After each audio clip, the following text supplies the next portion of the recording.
관상동맥 조영술 및 중재술 안내. 안녕하십니까? 본 동영상은 관상동맥 조영술 및 중재술을 시행받는 환자와 보호자분들께 시술의 개념과 주의사항 등에 대해 설명드리기 위해 제작되었습니다.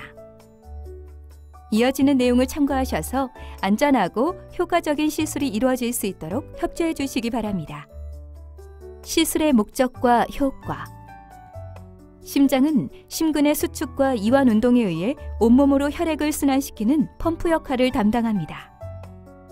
심장 동맥이라고도 불리는 관상동맥은 심근 조직에 산소와 영양분을 공급하는 혈관으로 좌관상동맥과 우관상동맥이 있는데, 좌관상동맥의 시작 부위는 좌주간부라고 하여 다시 좌전 하행동맥과 좌회선동맥으로 나뉘어집니다.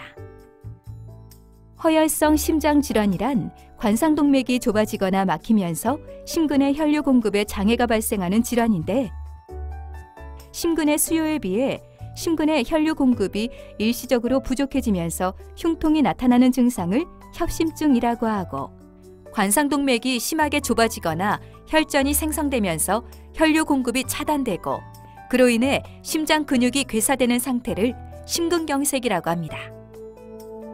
관상동맥 조영술이란 허혈성 심장질환이 의심되는 환자에 대해 시행하는 검사로서 동맥을 통해 카테터라고 하는 가늘고 긴 도관을 관상동맥 부위까지 삽입한 다음 조영제를 주사하면서 영상을 촬영하여 관상동맥의 내부가 좁아지거나 막혀 있는지 등의 이상 여부를 확인하는 검사입니다.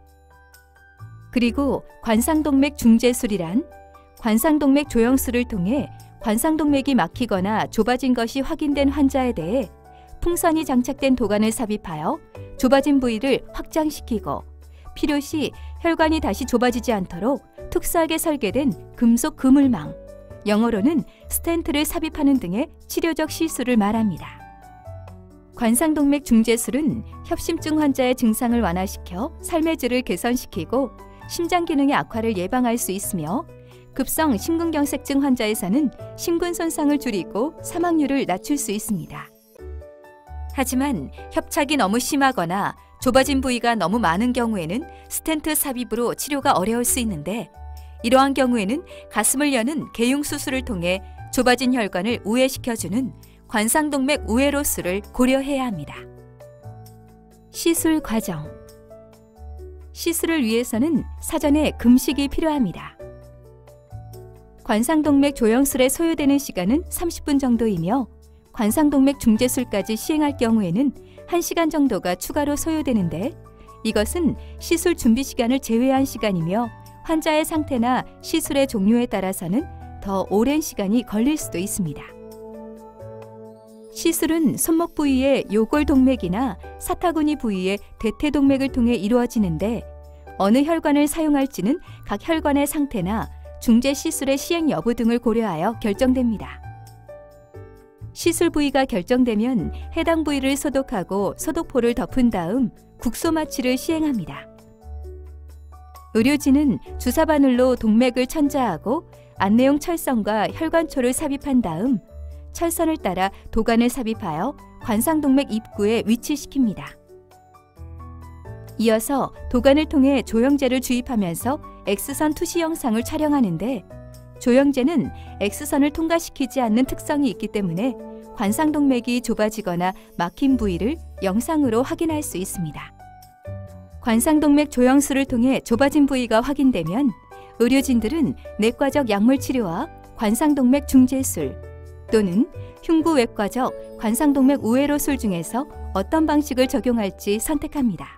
만약 환자의 치료 방침이 관상동맥 중재술로 결정되면 일반적으로 관상동맥 조영술에 이어서 곧바로 중재술을 진행하는데, 의료진은 좁아진 관상동맥 내부로 풍선이 달린 도관을 삽입한 다음 풍선을 부풀려서 좁아진 관상동맥을 확장시키고 필요시 스텐트가 장착된 풍선 도관을 이용하여 넓혀진 관상동맥이 다시 좁아지지 않도록 지지합니다. 이상의 과정을 통해 시술을 마친 후에는 도관과 혈관초를 제거하고 천자 부위를 압박하여 시술을 마무리하는데, 환자에 따라서는 빠른 지혈을 위해 지혈기구를 이용하여 혈관 천자 부위를 봉합할 수도 있습니다.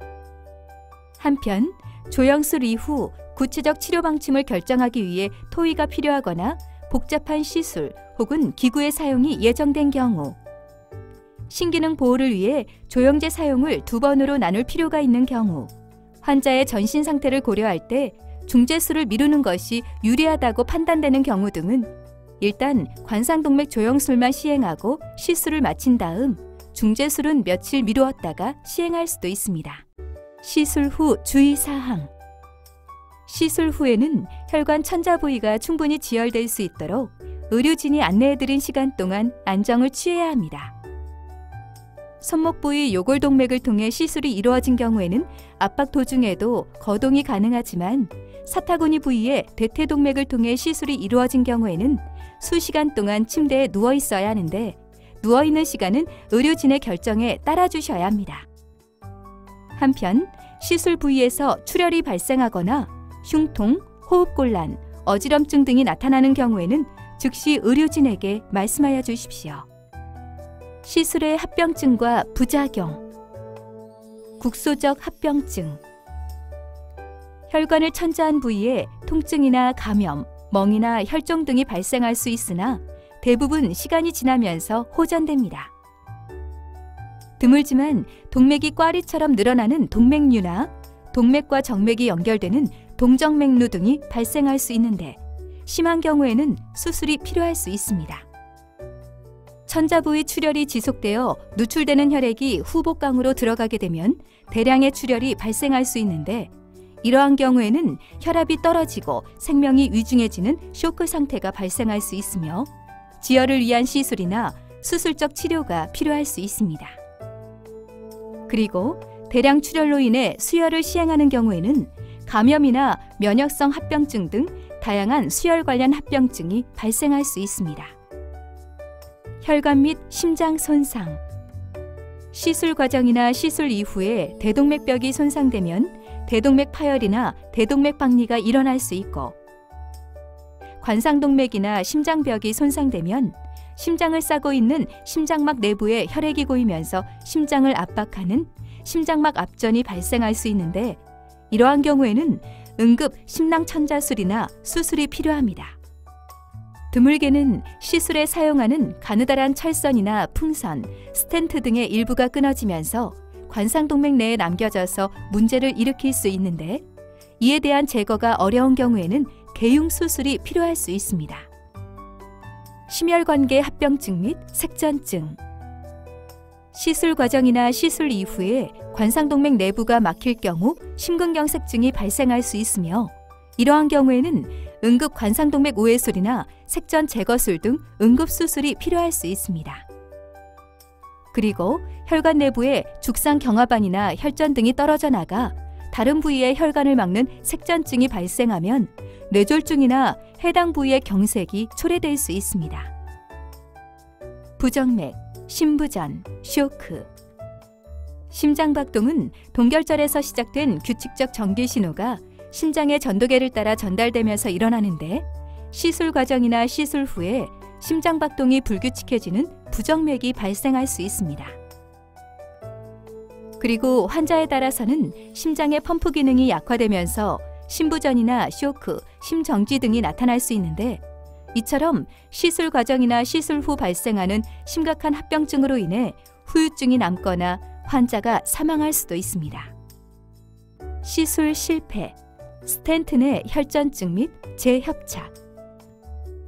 환자에 따라서는 혈관의 심한 굴곡이나 협착으로 인해 시술 부위까지 도관이 접근하지 못하거나 합병증 발생 또는 시술 중 환자의 상태 악화 등으로 인해 계획된 시술을 시행하지 못하는 경우도 있습니다.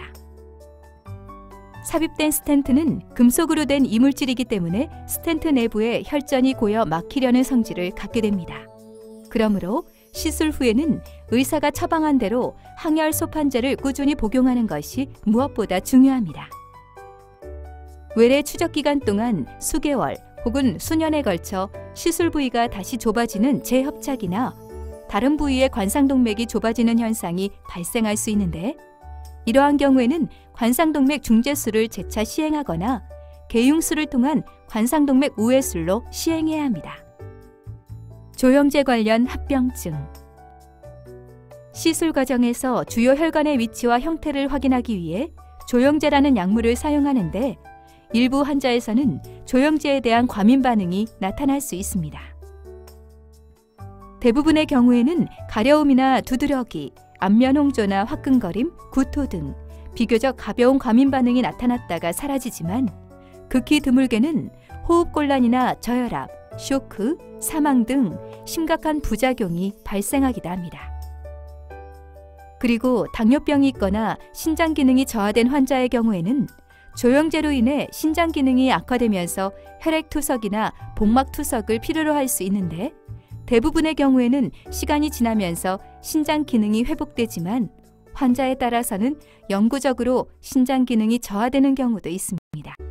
기타 사항.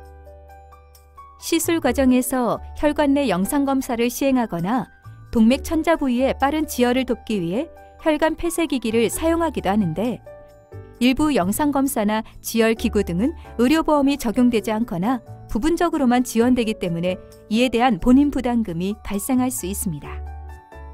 시술을 시행하지 않을 경우 및 다른 방법. 허혈성 심장질환을 진단하고 치료하기 위해서는 관상동맥의 협착 여부와 해당 부위를 정확히 파악하는 것이 필요합니다. 관상동맥 협착을 확인하는 다른 방법으로는 관상동맥 조형 CT, MRI 검사 등이 있습니다. 이러한 검사들은 관상동맥 조형술처럼 입원을 하거나 혈관 속으로 도관을 삽입할 필요가 없다는 장점이 있습니다.